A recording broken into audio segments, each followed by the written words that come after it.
Yeah, I mean, obviously it's great to start 3-0.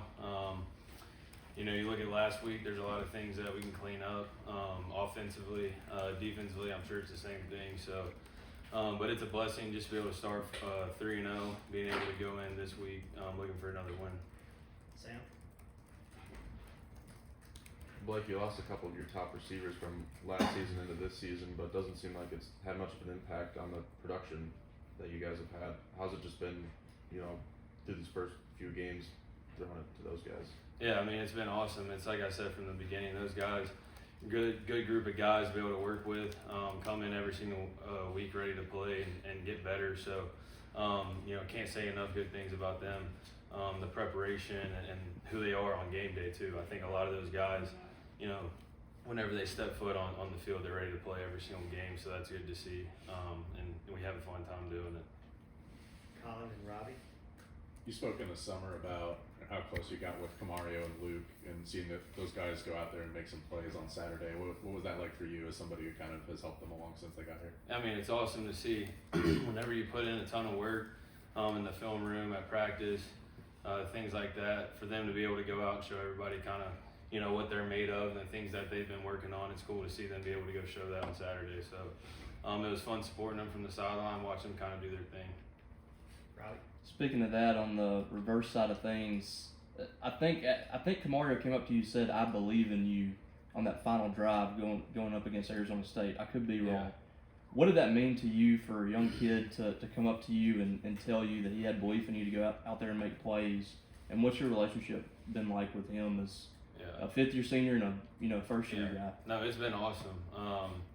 Like I say every time whenever we talk about Camario or Luke or whoever it is, the relationship that we've been able to build when they first got here has been tremendous. And so, I think they know from the preparation, the work, and all the things that we do together.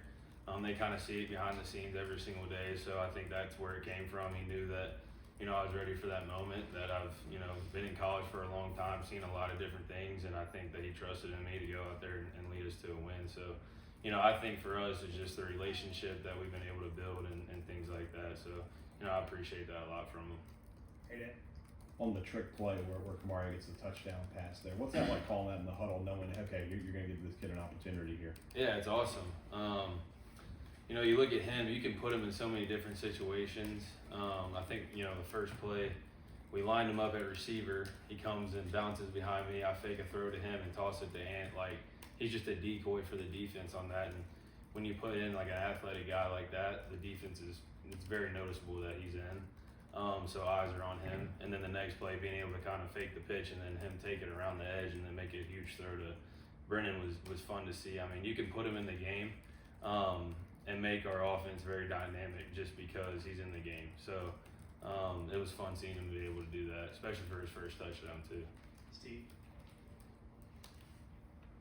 Offensive line has had a lot of musical chairs, how does that maybe impact you when there's all these changes on the offensive line from week to week? Yeah, I mean, it doesn't impact me a ton just because, I can't control kind of the coach's decisions and who they put out there. So, I think for me, just being able to control the things that I can control, that's a huge thing for me, whether it's a guy at receiver, whether we go down with an injury, we got to put somebody else in, or, somebody on the offensive line where, we're rotating guys, trying to get guys reps and things like that. So, for me, just be able to go out there and control what I can control. Paul?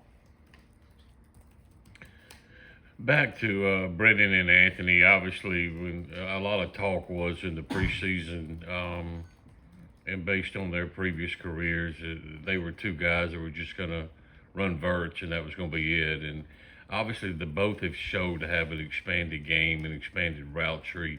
How soon did you see that in camp? That I guess in spring practice that both guys could do multiple things. Yeah, I mean, you can see it pretty early. Obviously, two different types of receivers, but both very fast. Can push the ball down the field and get them the ball, but also in the intermediate pass game, making decisions on option routes and things like that. They do a really good job of finding grass.